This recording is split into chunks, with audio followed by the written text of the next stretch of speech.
here. Some of us were slaves and some of us were free, but we were here. We were listed only as property, not people.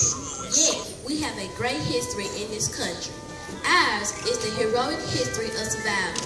It is the history of the human spirit's quest for freedom. It is the history of our souls.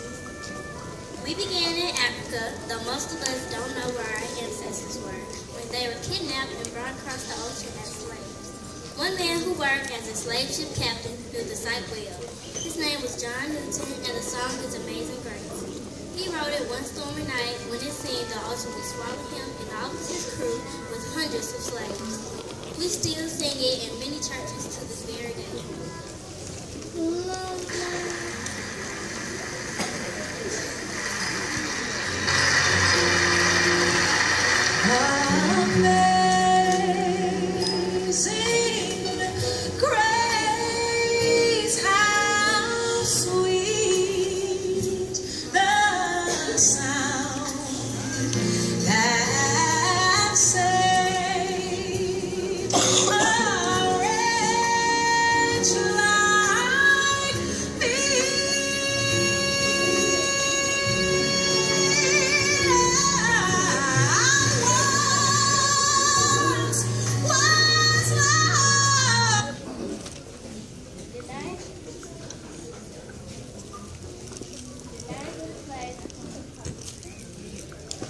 The names on the slaves on Mr. Newton's ship were African. Most received new names once arrived at their destination. Their own children did not have African names and were raised speaking English. They had names like Frederick, Harriet, Nathaniel, or Sojourner. Meet Sojourner Truth.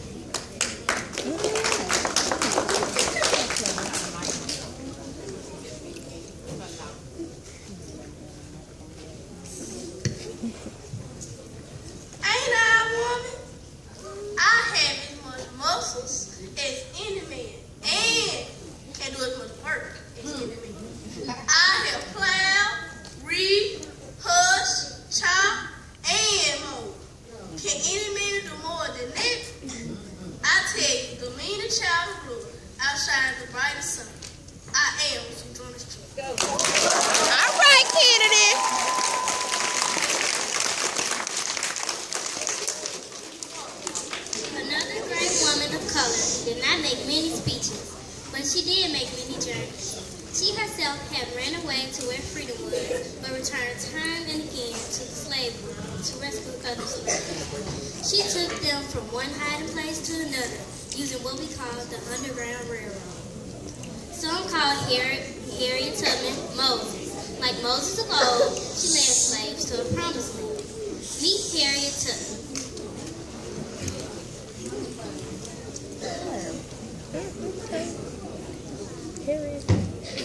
I was only 7 years old when I was sent away to take care of someone else's child.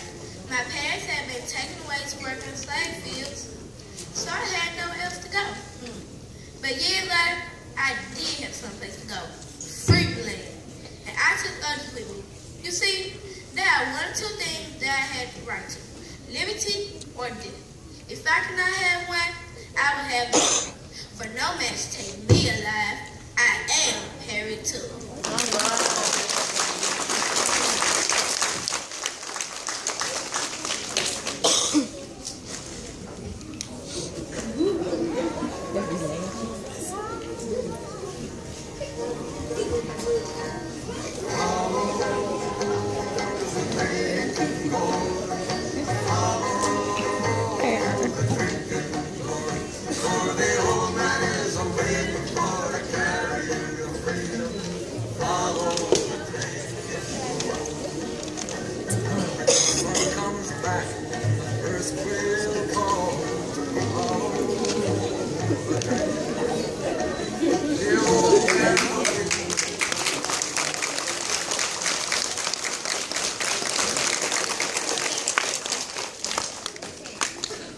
As time passed, a woman by the name of Elizabeth Keckley had worked her way into the White House as the seamstress for the First Lady, Miss Mary Lincoln, the wife of President Abraham Lincoln.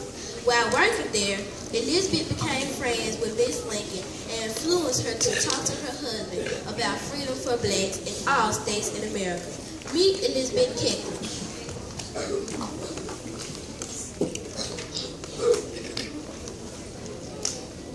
I worked hard to get into the White House conference in the first place.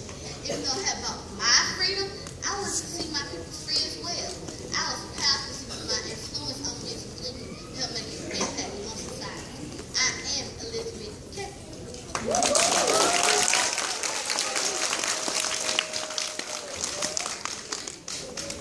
Elizabeth Kegley worked side by side with her husband, President Abraham Lincoln.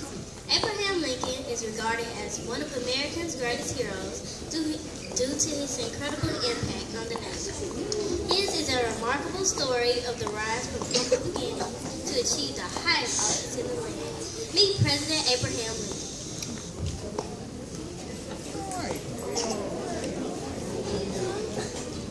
I was the 16th President of the United States. My primary goal was to unite the nation. I worked hard to enslave you with the Emancipation Proclamation, later created 13 amendments. I believe that everyone has the right to freedom. I am Abraham Lincoln. All right.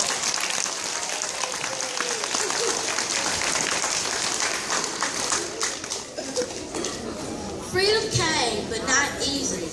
It came with blood. It cost the nation the Civil War to free its slaves. Most who had been slaves still couldn't read or write. Some people moved elsewhere in search of a better life.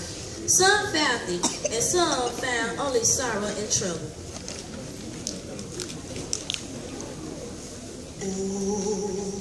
Oh, freedom. Oh, freedom. Oh, freedom over me. And before I'll be a slave, I'll be buried in my grave and go home to my Lord and be free. Oh, freedom. Oh, freedom, freedom. Oh, freedom. We knew we needed education. There were many who built schools to educate the free slaves and their children. One of the great ones was Booker T. Washington.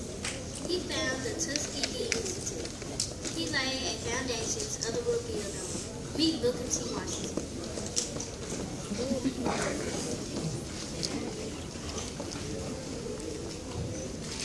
I do not believe that any state should make a law that prevents a man from voting based on the color of their skin.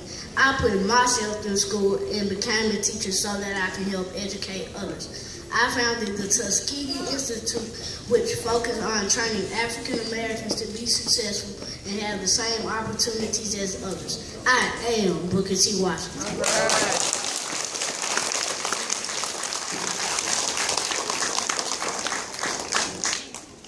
Booker T. Washington was famous in his day and respected, but full freedom was still a long ways off from us. So there came a time when it was necessary to stand up for civil rights, or in one case, to refuse to stand up. Meet Rosa Parks.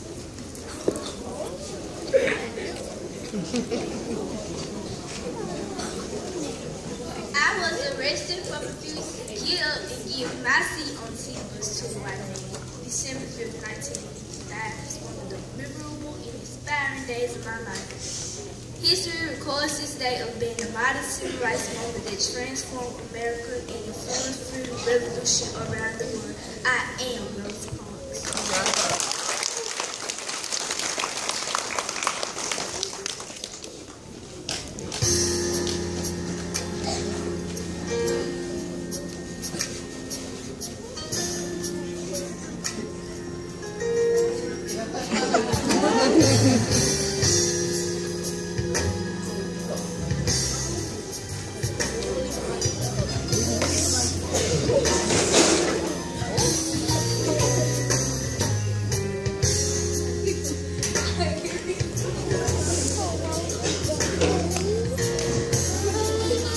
just like her mama.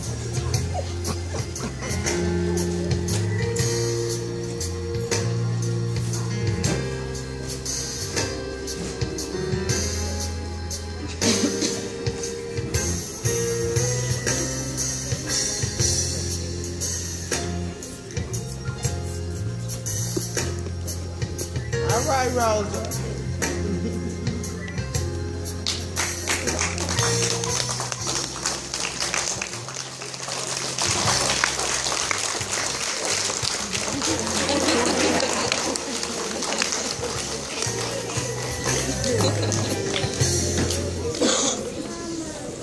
Perhaps no one helped us realize our worth and our dreams, quite like the Reverend Martin Luther King Jr.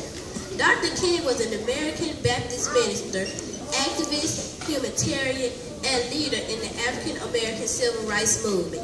Meet Dr. Martin Luther King Jr.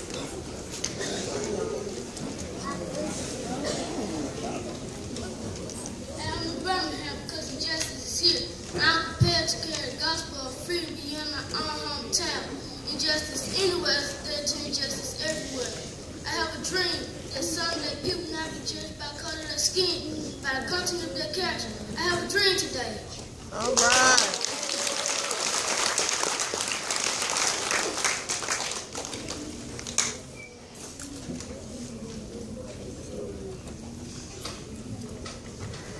We shall overcome.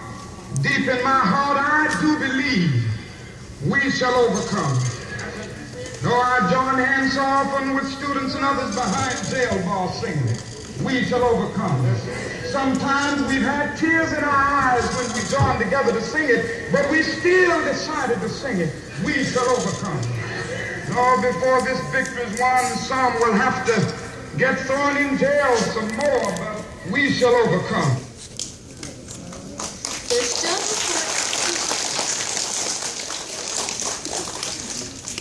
The struggle for equality was long and hard, but many civil rights activists were up for the challenge. Over the years, laws were changed and things began to turn around in society. Many African Americans were gaining titles such as mayor, governor, senator, Supreme Court judge, and even the President of the United States. Meet President Barack Obama. All right.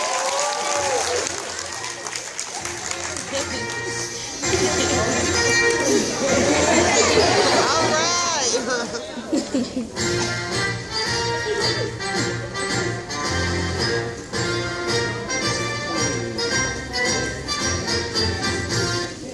In January 2009, I was sworn in as the 44th President of the United States, the first African American ever to be elected to that position.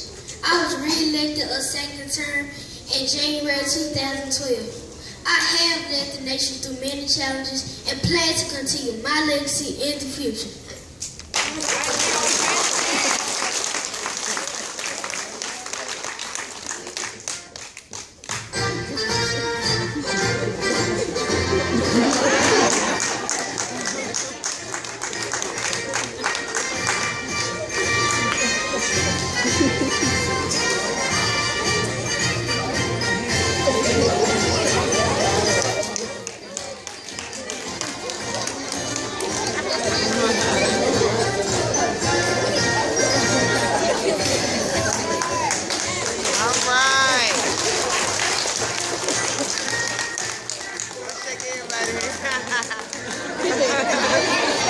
All right, Obama. Hey.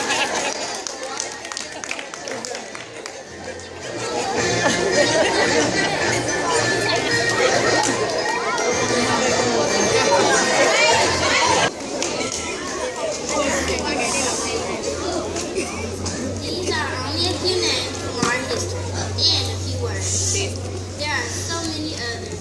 There are poets, musicians, artists, doctors, politicians, lawyers, and professors. We call ourselves African American because we cherish our heritage in its completeness, African and American. We were here, and we still are, living lives and legacies.